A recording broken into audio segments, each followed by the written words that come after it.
Hello, you're back with a single malt review for our fifth and final Japanese whiskey from this particular tasting set from Drinks by the Dram. And we're almost going back to the source here.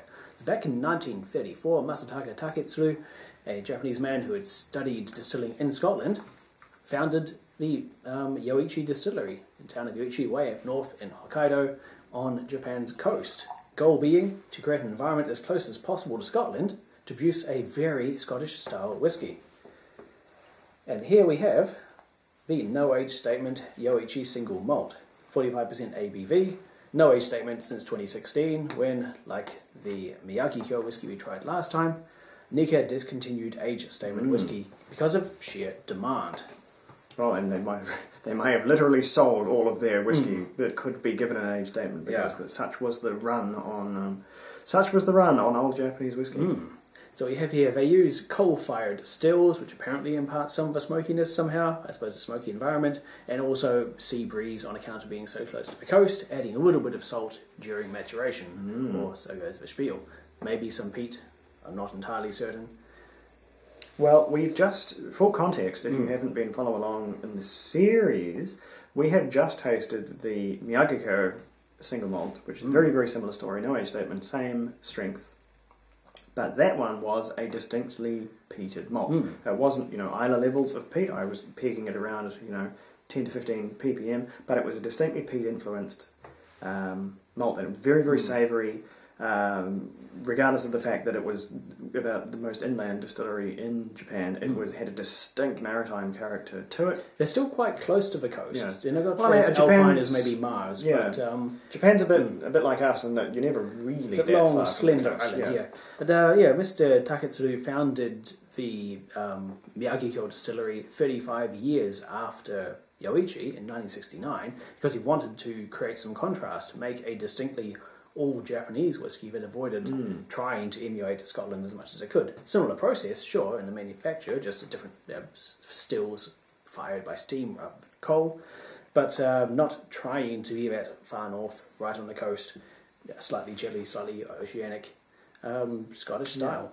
But so this one being the Scottish style, I think, and I've already nosed it, I think it's pretty evident. This is a very, very traditional one. This one, I was saying earlier, I have various flags for Japanese whiskey, but I wouldn't trust any of them wholesale. This one, I think this one would just do me immediately. I don't think I'd be guessing this one as Japanese whiskey without any sort of other hints to its lineage. But yeah, there is much less peat on this one. There is. Yeah, it's way more Speyside. It's got a lot more of that grassy, almost fresh-cut bamboo aroma, which to me sets off my Japanese whiskey spidey senses, mainly because probably, Yoichi was the first Japanese whiskey I ever tried. In fact, one of our very earliest reviews back in 2015, when we were still brand new to this, was Yoichi 10. Little did we know that would soon be an essentially irreplaceable commodity. We didn't know how lucky we were. At least we got in there. No, you want to see some hot Dave's Garage before we had to sit I think it was on your couch when it was over there. Oh, was it too? Yeah. It was, that's right. What was the one in the garage? It was. We definitely had a Japanese one in the garage at some point. It may have been a Nico, I don't know. Anyway, that's enough peripheral stuff here. What do we actually got?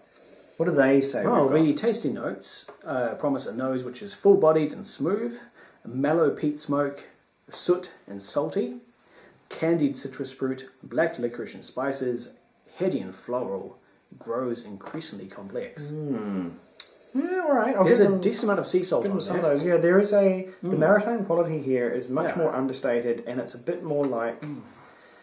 It's a bit more. It's certainly much more in the traditional Scottish mould. There's a bit of. It's a good old Pulteney is what this one reminds me of. And salted Dutch licorice. Yeah. I'm a big fan of it. It is hard to eat lots of, but.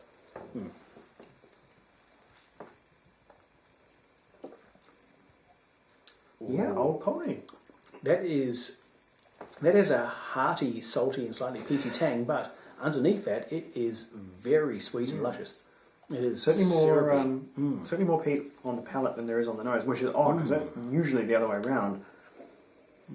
There's a few jaggies in that one. It's just a little raw. Oddly, I'm getting a bit of a sherry flavour, not a sherry cask whiskey flavour, but actual flavour of sherry creeping through. Now the tasting notes suggest a palette of peat smoke, spices, fresh fruit and nuts, chocolate, peat again towards the finish. There is certainly some of that peat, but it's not the overwhelming property here. No, There's so I much would more say, besides. I mean, there's something that mentions peat twice. I'd say there's way more peat in the previous one, the Miyagiko. But this one's super traditional, kind of a. Almost think it's way closer to Pulteney, but I know a lot of people won't have tried Pulteney. But Oban,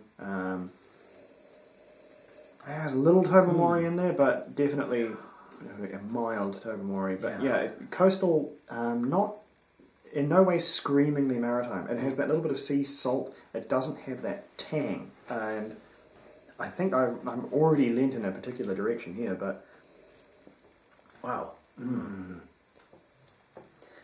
It's got a genteel property, but there's enough of that salt and peat to really give it some vigour, a little bit of aggression as well to make it really engage with the palate. It's better with water. It's fruitier and a bit fuller.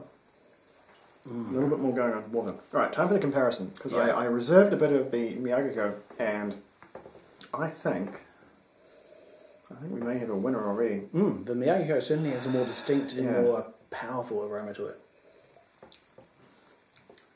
Oh, there's not even a contest. The Miyagiko has a more distinct character just across the board with everything it's bringing. That was a 90 from both of us, wasn't it? I believe so. It was a dual 90 on that one. Yeah. See, this one is in no way poor whiskey. It just is so conventional, so close to Scotch. It is not really raising itself above the noise. Yeah, it still has that thread of uniquely Japanese flavour.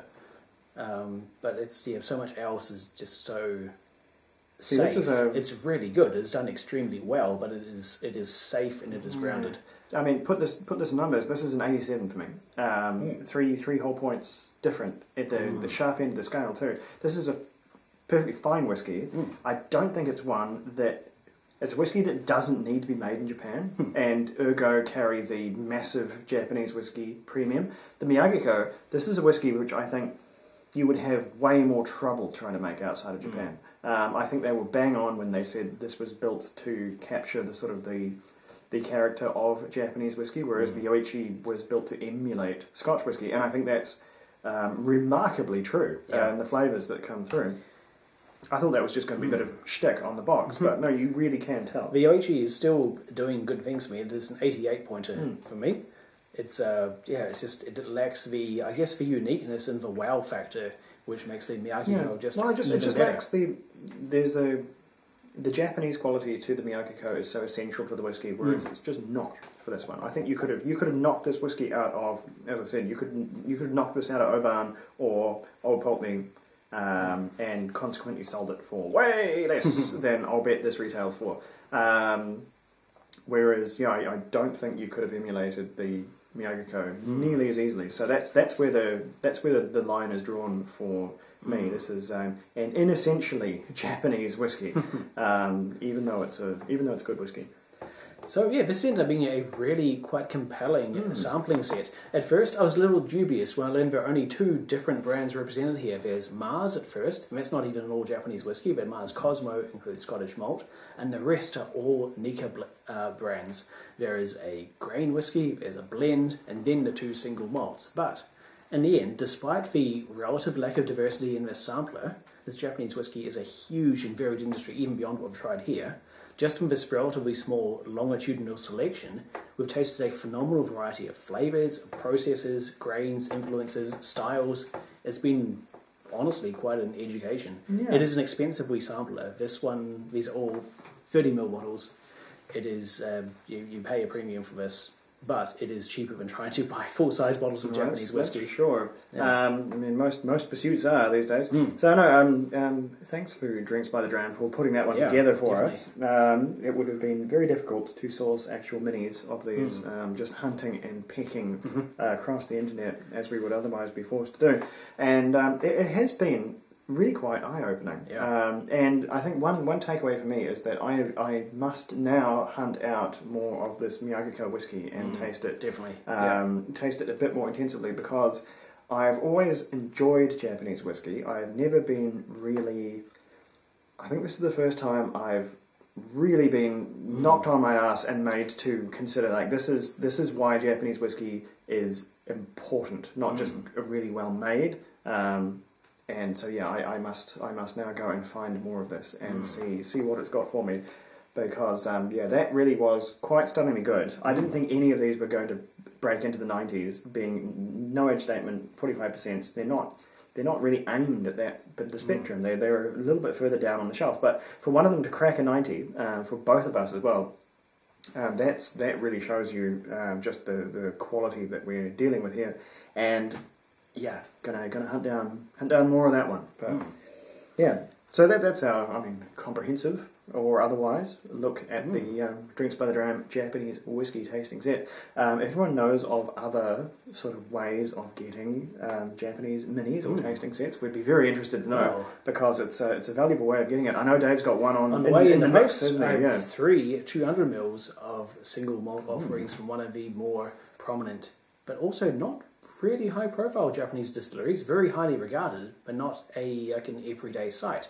So those are coming soon. They're brands utterly unrepresented in this set, so looking forward to receiving them, giving them a try, and sharing them with the internet. Oh well, stay frosty for that one. And in the meantime, stick around. We will be right back with something maybe a bit more conventional, or maybe not. You never know around here. Sandra, we will be back with something else.